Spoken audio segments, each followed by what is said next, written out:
All right, folks, what is going on? This is episode 633 of the First and Frame Rate Show. I am VF Baller. Over here, we talk about Georgia Southern and Atlanta Falcons football. We jump into the Falcons today. We're going to be talking about owner Arthur Blank. Did a press conference today. You know, he does take his time out from time to time to speak to the press, whether it be press conference or just straight interview. And one thing I like about our owner, he's a pretty level-headed, a humble guy, and he doesn't do too much in the limelight. Most of the stuff he does is behind the scenes, and he's fairly low key. I do feel bad for him because he should have had a Super Bowl by now. Thank you, Kyle Shanahan and Devontae Freeman, but that's another story for another day. We already know the story, so it probably won't be spoken on another day. But nevertheless, he does have a successful soccer team, and for the most part, the football team itself is on the uptick. So, the title of this podcast is definitely on point today. So, if this is your first time here, welcome. I can be found on YouTube and Rumble. I'm also on Spotify, Stitcher, Apple, and Google Podcasts.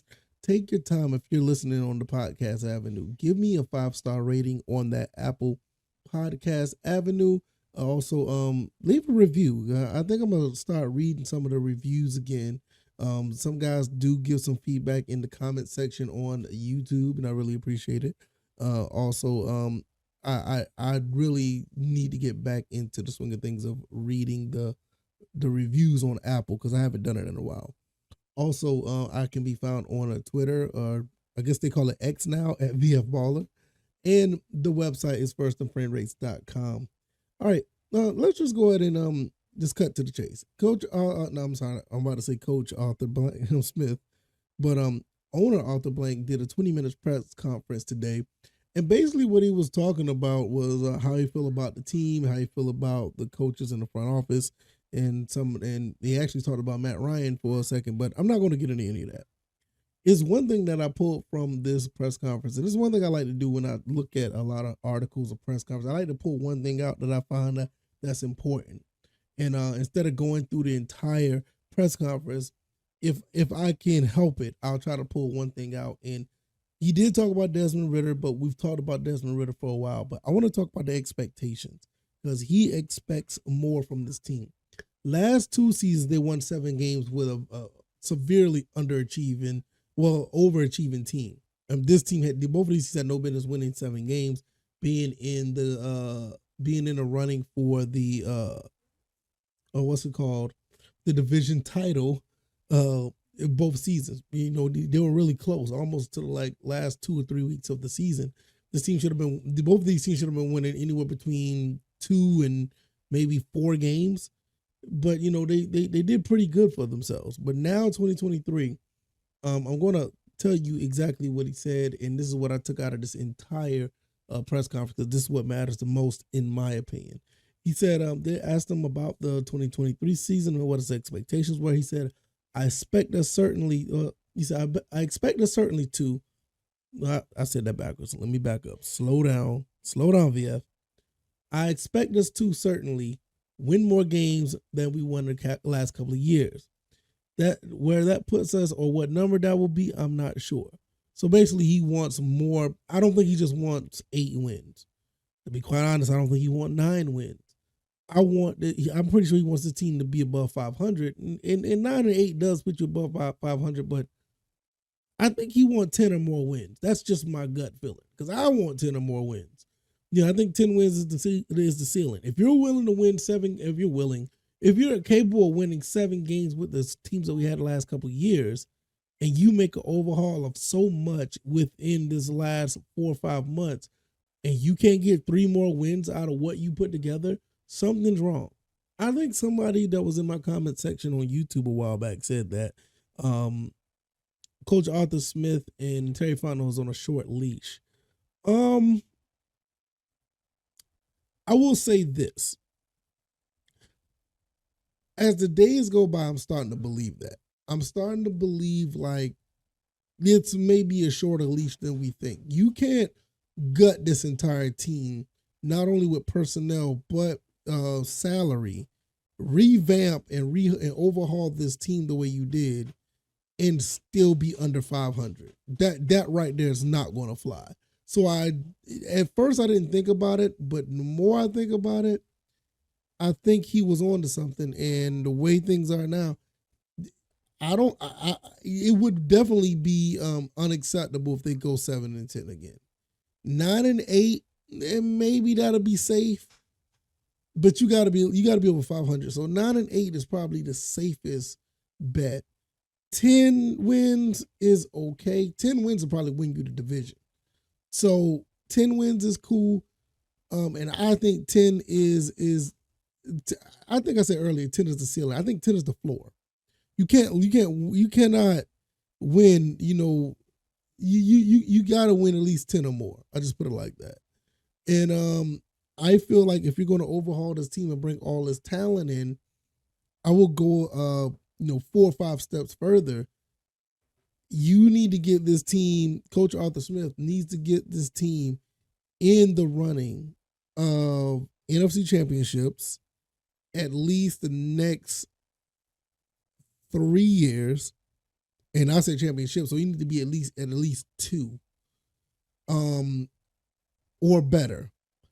And I don't even know if a Super Bowl or just a Super Bowl appearance would be good enough. Because you gotta understand, this owner was basically, 15, I would say 7, 8 minutes away from a Super Bowl title. So I don't know how the owner feels. That may not even be enough.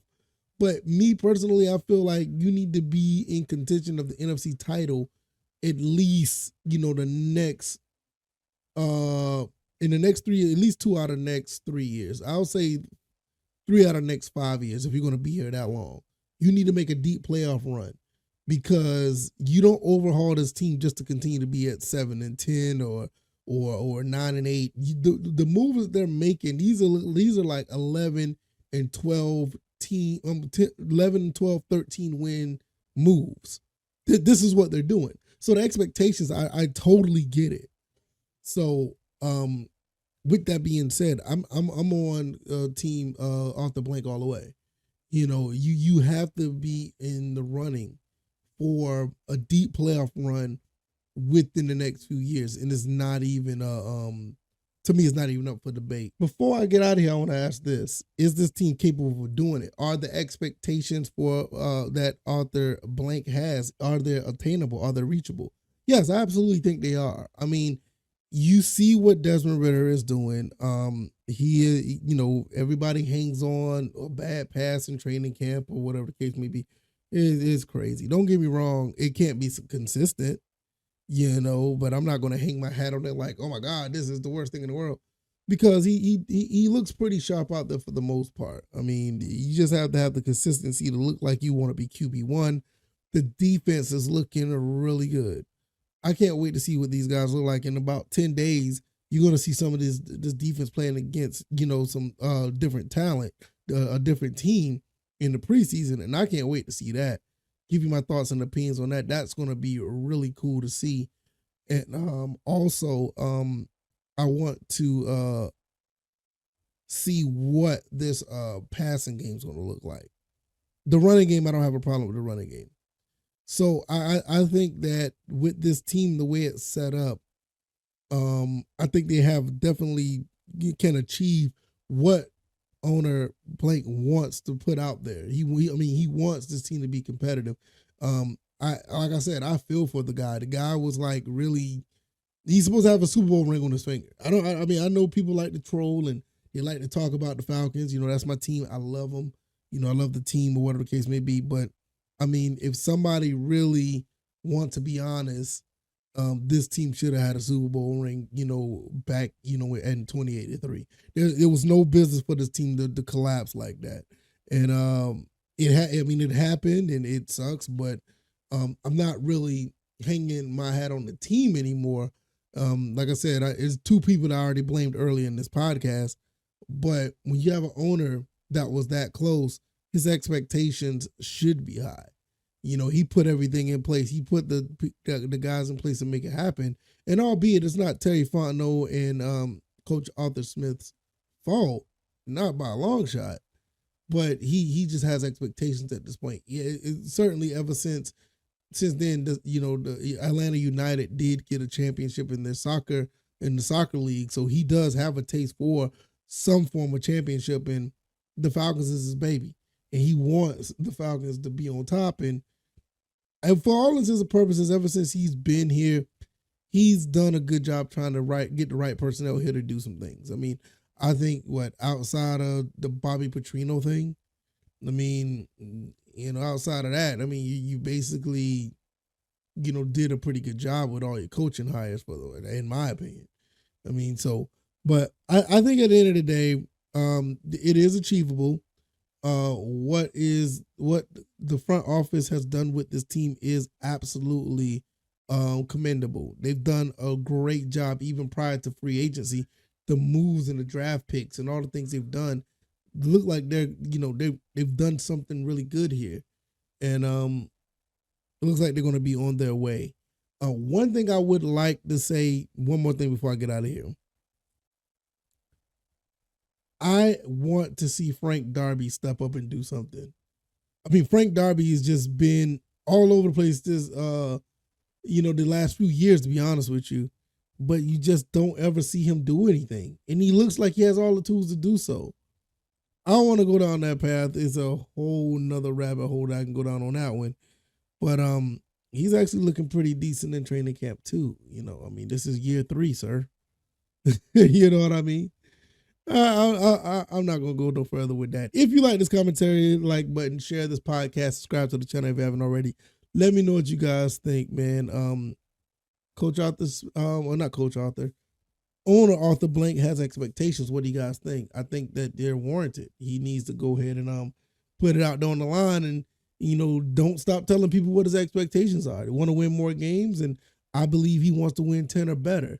I want them to win 10 or better. In the next 3 to 4 years, they need to be in the NFC title game at least twice. And I'm dead serious about that. And the only reason why I say that is because what the owner has been through already. I mean, he was literally 7-8 minutes away from holding a Super Bowl title. So, I mean, let's not sit here and, we could point the finger about what happened. But when you look at it from his standpoint, his expectations should be high because of what he's been through. I can be found on YouTube and Rumble. Also on Spotify, Stitcher, Apple, Google Podcasts. Check out your Stitcher podcast that should be going down within the next couple of weeks. I will have the actual date up on the next episode to let you guys know. So if you're on Stitcher, jump over there to the Apple or Google Podcast. If you're on Apple Podcast, give me a 5-star rating and give me some feedback, man. I'm going to read some of those reviews. Because I don't know, I haven't read them in probably about a year, man. It's been my fault, so I don't know what the reviews are like, but I definitely need to go check them out. So thank you guys for all the support. Thank you for all the the kind words you guys have been giving the love to the podcast. I really appreciate it. Also on X at VF Baller, and the website is firstofrayrace.com. All right, y'all, I'm out of here. See you guys later. You guys enjoy the rest of your evening, and I'll see you guys on Wednesday. All right, y'all. Y'all be blessed. Peace.